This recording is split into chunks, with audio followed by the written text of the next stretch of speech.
Good day, Nigerians. It's another beautiful day on this program. I am Adewale Olashopo, and this is Headline Reviews on AfroConnect TV. As you know, what we do here on the program is to go through select headlines from our national dailies, understand them, dissect them, and have deep conversation about those topics. My name remains Adewale again, and today I am in the studio with Chinatu Oji, very good to be here, a very good Adewale. morning How are to you you, Chinonsa. How doing? are you doing? I'm very well, thank you. Good to have you. Good to always see you, Wale. Now let's go straight into the conversation this morning. We're taking our first news from the Punch newspaper on electricity tariff. Manufacturers and organized labor have kicked against the federal government's 240% hike in the tariff payable by electricity users enjoying a 20-hour power supply. They insisted on the electricity subsidy, warning that its removal will send manufacturers out of business and worsen inflation. The subsidy on electricity has been withdrawn completely from the tariff payable by power consumers in the Band A category, who constitute about 15% of the total number of power users across the country. The government announced a hike in the electricity bill at a press briefing in Abuja by NERC on Wednesday, adding that those affected would now pay a tariff of 225 naira per kilowatt per hour, up from the previous rate of 68 kilowatt per hour, representing about 240% increase. So now, China, to this conversation about electricity tariff hike, President TINUBU has wanted to have it in place since he came in as the president after the subsidy was removed from petroleum in the country. The conversation then tilted towards electricity tariff, that she should be removed so that it would save Nigeria trillions of naira for subsidizing electricity for people in the country. And then the National Assembly kicked in and said this has to be delayed for a while, this has to be reviewed. Now the review has been done. Over 225%, 225 naira has been increased, and 240% increase.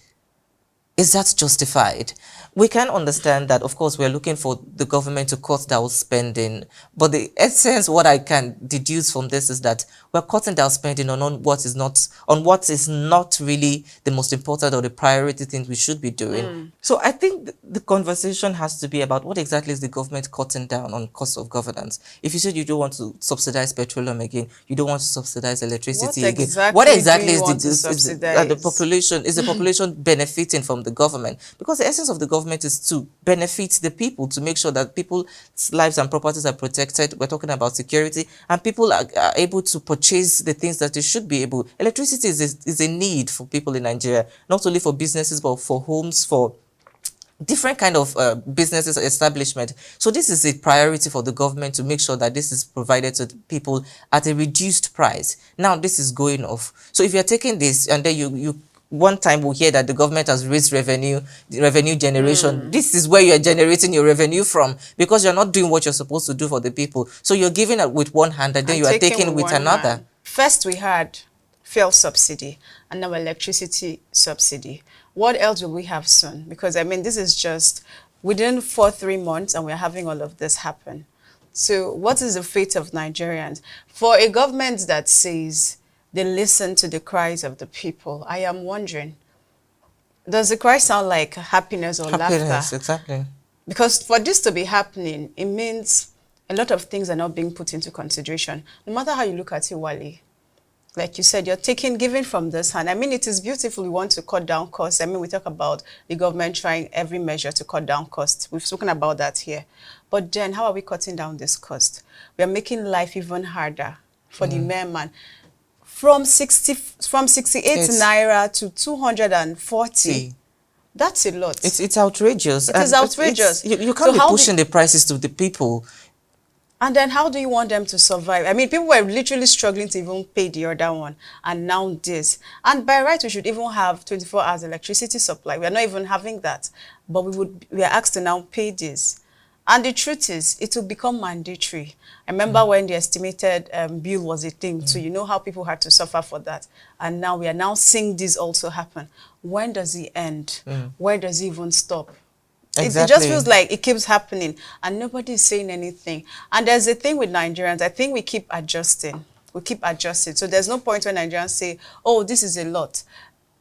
This is not saying, I mean, in the coming days, you might see people protest, but that might be just it. Peaceful protest, of course, and that will be just it. And people will just adjust and, okay, it's now 265. Then next week, we'll hear it is now 500 naira. So when does this stop? The government should listen to the cries of the people. As a government that prides itself in listening to the cries of the people, hearing the yearnings of the people, the government should, as a matter of fact, as a matter of urgency, understand that this is a biting time and it shouldn't be so. Exactly. And the reports we're getting is that it's going to be for people that are receiving over 20-hour power supply in Nigeria. And those are people in the category A of that this policy is going to be affected. But people are asking, who in Nigeria is receiving 20-hour electricity power supply? Receiving? And I think the question is left for the people. Also, we've had the Labour union come out to say this is actually pushing people into more poverty, and you cannot continue to enact laws that are anti-people because people have to benefit from your government. You can't just push all prices down to them. But we have to move on to other stories. Yeah, so let's just quickly move on to the Tribune, where the president has signed the National Students Loan Amendment Bill into law. He signed the Students Loan Access to Higher Education Act, Repeal and Reenactment Bill 2024 into law to proclaim its effective takeoff. Speaking after the ceremony at the Presidential Villa, Abuja yesterday, the president noted that education is a tool needed by Nigerians to fight poverty. He stressed his administration's commitment to ensure that education is given the proper attention necessary for the development of the country. So I love the fact that our president loves education, or he sees the need for education. Truly, education is one tool that can be used to fight poverty, to fight against a lot of things, even insecurity, because people who are educated know better, know how to act better. And to say that, yes, we're clamoring that the loan had a lot of clauses and are students even going to be able to access this loan? And we're seeing now that those amendments are taken into consideration and now it's been amended and signed into law. So it's a good kickoff, it's a good takeoff, honestly, because we want to see lots of people, young people, get into school and get better with their lives. So seeing the president listen and then, you know, take into cognizance the things that needs to be done about this bill, we can begin to see that a lot of young people will have access to this loan. And the beautiful thing is, you know, there was a time frame for 2 years for it to be paid. But now, even though you can't pay that loan in 2 years if you do not get a job, it means that you can write to authority and tell them, okay, I need extension. And that, I mean, that's how you listen to people. So I like the fact that the government listened and they've taken the right action. Exactly. And many Nigerians that are in support of this student loan bill, for example, the Students' Union government, the body that supervises the affairs of students in Nigeria, are also in support of this, while others such as ASU and some other bodies that are also have higher stake in the education sector in Nigeria might kick against it. But we cannot deny that the president has listened on this case and he has been able to repel the bill at the National Assembly to look at all the loopholes that has to be covered. You mentioned in the issue of repayment of this loan after graduation. First it was 2 years and then you have nothing but to repay back the loan. But now we're saying that even though you cannot pay back after 2 years, you can write to the body to say, I can't pay back because I'm not gainfully employed, or I'm not self-employed, or I am suffering from a particular illness that is taking away my money, or for whatever reason you cannot pay back. As long as it is legitimate, the government is willing to listen to you. And there was another clause in it that require your parents to not have defaulted in any loan before. And Nigerians were saying, why would my parents have defaulted on a loan and I have to pay for it? That is not ideal in our constitution, and that was also removed. So there were a lot of things that were listened to in this amendment, and I think it's a step in the right direction, but it still remains for the implementation to happen. We're still expecting the president to appoint board members, to appoint directors into the agency. So I think Nigerians are waiting, especially the students that this affects the most, are waiting for this to be implemented and see how they can benefit from it. Now we have students that not only have access to pay for their school fees, because before it was only for your school fees you could pay for, and Nigerian universities, public funded universities, do not collect school fees. It's only charges. So aside from that, students can still apply for living expenses, so that will cover their house rent, their feeding, their transportation. So I think this has been looked at in the most holistic way. Moving on to the next story from the Vanguard newspaper, Naira appreciates to 1,260 Naira in the parallel market. The Naira yesterday appreciated to 1,260 Naira per dollar in the parallel market from $1,270 on Monday. Similarly, the Naira appreciated in the NAFEM to 1,262 Naira 0.85 per dollar. Data from the FMDQ showed that the indicative exchange rate from NAFEM fell to 1,262 Naira per dollar from 1,278 Naira per dollar. I think we've seen Naira appreciate over the last few weeks, and we cannot deny that the Central Bank of Nigeria and the Ministry of Finance has done wonderfully well to make sure that the policies, the monetary policies, the fiscal policies that they're putting in place is translating into change, into results in our currencies where we see it rebound. Of course, it's not going as big as we want to. We are not seeing 500 naira slash away from it. We are not seeing it rebounds to 500 naira to a dollar. But I think this is a step in the right direction. We still have a long way to go. The airlines forex exchange that was delayed the other day has been paid, put in place, but Nigerians are still asking if we still have it above 1,000 naira, then there's still a problem. Yes, I agree with Nigerians. If we still have it above 1,000 naira, there is a problem. And the central bank and the federal government and everybody involved in making all of this work are trying, but there's still more job to be done. We want to see a situation where the naira goes back to how it was, appreciating against the dollar. We want to see it go higher. I'm hoping that we have a situation where the naira goes for 500 naira per dollar or even less. I mean, it can happen. It can actually happen. But until then, fingers crossed. Fingers crossed. And I'm sure a lot of Nigerians making money abroad would be wondering why is this happening, but we cannot deny that Nigeria needs this. When we strengthen our naira, we understand that there's a lot of benefits for it, even for businesses in Nigeria will rebound, and also foreign investors will be able to come into the country with the certainty that they know the exchange rate that they are going to get, and they know that the naira would not just crash one day and their businesses would suffer a lot of deficit. And inflation will be on the low. Exactly. So it's really important that we get it right, because a lot of things that hangs on how stable our naira, our currency and our economy is really, really vast. So let's quickly take the last headline from the Leadership newspaper, where Governor Ododo unveils special squad to tackle insecurity in Kogi. Kogi State Governor Ahmed Usman has launched a security initiative aimed at taming the upsurge in criminal activities in Lokoja, the state capital and major towns in the state. The special advisor on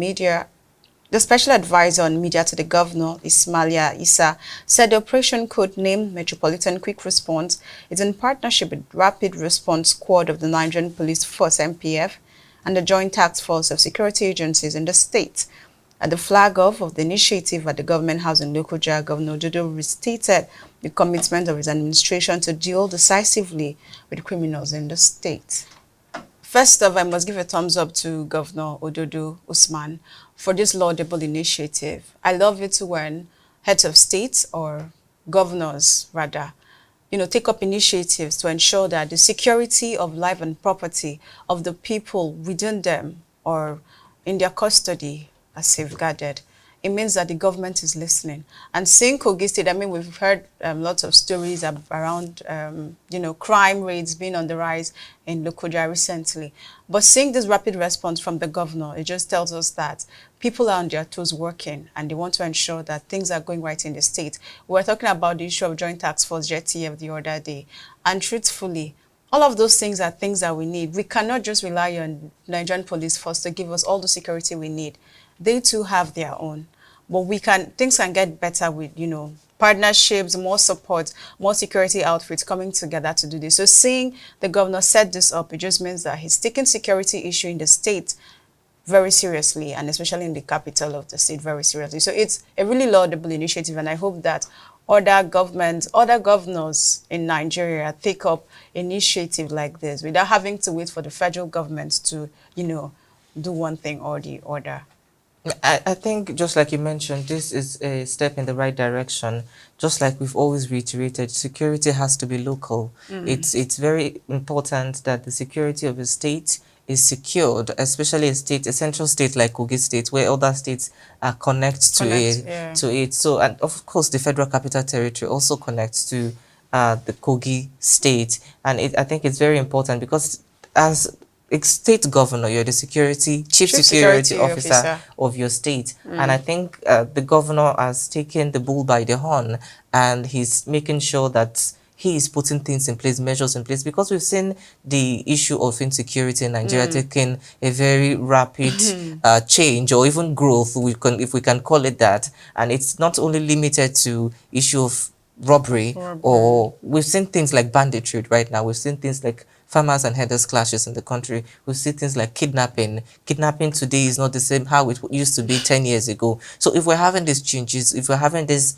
perpetrators evolving in their tactics, then We that should means we should evolve. also take step ahead. We should be twice ahead in our thinking to If be not able to, twice. if not tries, to make sure that we're putting things in the right perspective and security measures are being put in place to safeguard lives, properties, and the safety of every living and non-living thing in Kogi State. I mean, So I think properties, right? so I think it's just very important that we're putting, and collaborations are also very important. We've talked about the issue of state policing at this table and how the government are still, no, I mean, the conversation is very, almost on ending. It's like we're taking a step forward and we're taking 50 steps backward where we come to talking about the issue of state policing in the country. There are a lot of people that have different opinion about it. People that support it. There's some people that feel that it's going to threaten the security and the unity of our country, while we might have some people that would secede. But how can we make sure that things are put in place? There are a lot of security architecture in of course, the Southwest, for example, the Amoteko, but these people are not allowed to bear arms. And if you're not allowed to bear arms, and the people you want to protect against from this bandit are carrying AK-47 or carrying rifles or carrying automatic gun, how do you fight against that? And we've seen them risk their lives in as much as they do not have all the necessary tools or gadgets or technology that they need to fight this, to protect people's life. They're still risking their lives regardless of that. It was 2 days ago, I think, we talked about the police, or yesterday we talked about the policeman that committed suicide. These are things that we need to put in place to make sure that in as much as our security operatives are there out there in the nights, in the rain and the sun, trying to make sure that people's lives and property are protected, they must also be protected, and their needs must be prioritized as well. Well said, Wale. I just want to see that security in Nigeria becomes, not just becomes everybody's business, but Nigeria becomes a very safe space for people to come in, live in, and, you know, just go about their businesses. Exactly, and thrive. And I think that's where we draw the curtains today. Thank you very much for joining us on the program. Thank you so much, Wale. And thank you to our viewers for being a part of the program today. Security is not one man's business. It's not for the government alone. It's for you to also take charge. When you see something, you say something. Security is your responsibility. My name is Adewale Lashupo, and as we draw the curtain on the program today, do well to follow us on all our social media platforms where you can join the conversation. And until we come back tomorrow, bye for now.